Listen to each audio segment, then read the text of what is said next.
अरे सब तैयार हुए कि नहीं? लड़की वाले हमारा इंतजार कर रहे हैं। अपनी बेटी से कहो कि वहाँ समय से पहुँच जाए और अंकिता बहू से कहो अनुज को लेकर जल्दी से आए। बनवारी लाल जी सबको जल्दी चलने की आवाज़ें दे रहे थे। मंजू जी अंकिता बहू को अनुज के साथ ले जाने को बोल बाहर चली गई। अंकिता देवर अनुज को बुलाने के लिए उसके कमरे में गई, लेकिन अनुज की बातें सुन वो बाहर ही ठिठक गई। अनुज फोन पर बड़ी दीदी नीतू से बात कर रहा था। दीदी प्लीज, आप अच्छे से लड़की देख ली है ना? कहीं वो भी भाभी की तरह मोटी हुई तो मैं अभी ही कह रहा हूँ कि मैं यह सगाई नहीं करूँगा। मैं भैया नहीं हूँ जो पापा की पसंद को खुशी खुशी अपना लूँ। मैं पतली और छरछरी काया वाली लड़की से ही शादी करूँगा। भाभी को देखा है, रूही के होने के बाद और फूल गई हैं। पता नहीं कैसे भैया उनको झेलते हैं। बोलते बोलते अनुज हंसने लगा और शायद दूसरी तरफ दीदी भी हंस रही थी, जो अंकिता से असहनीय हो गया और वो कमरे के अंदर चली गई। अनुज भैया, दीदी के साथ अगर भाभी के मोटापे पर चर्चा पूरी हो गई हो तो नीचे आ जाइएगा, मम्मी पापा इंतजार कर रहे हैं। अंकिता का यूं बोलना अनुज की बोलती बंद कर गया। ये कोई पहली बार नहीं हुआ था। जब से अंकिता घर की बड़ी बहू बनकर आई है, उसे थोड़ी मोटी है, अमन पति से बड़ी दिखती है। अरे पूरे घर में झाड़ू पोछा बोलो करने को, घी तेल वाला खाना कम खाने को बोलो, सुबह जल्दी उठकर टहलने को बोलो। ऐसी हिदायतें मिलती रही और बेटी रूही के होने के बाद उसका वजन और बढ़ गया, क्योंकि प्रेगनेंसी के समय उसे हाइपोथायराइड हो गया। देवर और ननंद कोई भी मौका नहीं छोड़ते अंकिता को शर्मसार करने में। सास और पति उसे कुछ नहीं कहते, लेकिन अनुज और नीतू को भी कुछ नहीं कहते, और यही बात अंकिता को बहुत कचोटती। हद तो तब हो जाती जब घर के फंक्शन में भी दोनों अंकिता को शर्मसार करते और सभी मुंह दबाकर हंसते। अंकिता आशा भरी नज़रों से मंजू की तरफ देखती कि शायद वो उन्हें रोके, लेकिन मंजू जी अनुज और नीतू की बदतमीजी को देवर ननंद और भाभी के बीच की हंसी ठिठोली का नाम देकर बात को वहीं खत्म करने का आदेश अंकिता को ही दे देती। अनुज की शादी नीतू दीदी के ससुराल की ही रिश्तेदारी में तय हुई और आज उसकी सगाई थी। अनुज की बातें सुनने के बाद अंकिता का मन किया कि उस सगाई में न जाए, लेकिन ससुर जी का ख्याल आते ही वो जाने के लिए बाहर आ गई। उस घर में एक उन्हीं का सहारा था। ससुर जी ने उसकी क्वालिफिकेशन देखकर पसंद किया था। हाँ, वो थोड़ी मोटी थी, लेकिन उसे हेल्दी होना कहते, और यह बात इनको कौन समझाता। अनुज की शादी में अंकिता ने सभी कामों को बहुत ही जिम्मेदारी से निभाया।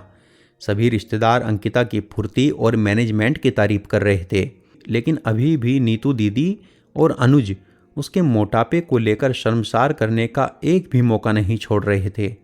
घर का माहौल खराब न हो, इसलिए अंकिता दोनों की बात सुनकर मुस्कुरा कर रह जाती, क्योंकि जानती थी कि उसने अगर गुस्सा किया तो सब उसी को दोष देंगे। देवरानी दीपा के आने के बाद अनुज अंकिता का अब और खुलकर मजाक बनाने लगा। अब वो अक्सर अंकिता की तुलना दीपा से करके कुछ भी बोल देता और दीपा भी अनुज के साथ हंसती। एक दिन दीपा सीढ़ियों से उतरते समय गिर गई। उसके पैर में मोच आ गई थी। अनुज उसे गोद में उठाकर नीचे ले आया और फिर हॉस्पिटल ले गया। डॉक्टर ने बताया कि पैर में फ्रैक्चर नहीं है, लेकिन लीगामेंट और मसल्स बहुत ज़्यादा रैप्चर हो गए हैं, इसलिए 3 हफ्ते तक बेड रेस्ट करना है। अनुज दीपा को गोद में लेकर कमरे में चला गया और अंकिता उसके लिए हल्दी वाला दूध लेकर आई। अंकिता को देख अनुज को फिर मस्करी सूझी और बोलने लगा, अच्छा हुआ भाभी सीढ़ियों पर नहीं गिरी, वरना सोचो भैया भाभी को कैसे गोद में उठाते। भाभी को उठाने के चक्कर में भैया कहीं खुद ही न उठ जाते। यह बोल अनुज ने अपने दोनों हाथों को ऊपर हवा में कर दिया। अंकिता ने अनुज के हाथों का इशारा देखा तो उसने सभी शर्म छोड़ दिया, क्योंकि अंकिता के लिए यह सब सहन करना अब मुश्किल हो रहा था। उसने अनुज को करारा जवाब दे ही दिया, सही कहा अनुज, मैं सीढ़ियों से नहीं गिरी, लेकिन गिरती भी कैसे और क्यों। 5 साल में मैं न जाने कितनी बार अपने इस भारी मोटे शरीर को लेकर ऊपर नीचे करती रहती हूँ, लेकिन फिर भी मैं नहीं गिरी। हाँ, मैं मोटी हूँ, क्योंकि मेरे पापा और पति ने मेरे खान पान में कोई कमी नहीं रखी। हाँ, मैं रूही के होने के बाद बहुत फूल गई हूँ, लेकिन फिर भी घर और बाहर का काम बहुत ही फुर्ती से करती हूँ। इन 5 सालों में तुमने कभी सुना कि मैं बीमार हूँ? रूही होने के 15 दिन मुझे आराम करने दिया गया और मैं फिर से उसी फुर्ती से सभी काम करने लगी। तुम्हारी शादी को अभी कितने महीने हुए? यही कोई 4-5 महीने। तुम्हारी पत्नी तो बहुत पतली और छरछरी काया की है, फिर भी आए दिन बीमार हो जाती है। मम्मी जी की सहायता के बिना तुम्हारी पत्नी खाना नहीं बना पाती। खाना खाने से ज़्यादा तो तुम्हारी पत्नी दवाई और टॉनिक पीती है। बहुत हुआ बड़ी बहू, बस करो। देवर है, मजाक ही तो कर रहा था। मंजू जी एक बार फिर अनुज की गलती पर अंकिता को ही चुप कराने लगी। मजाक?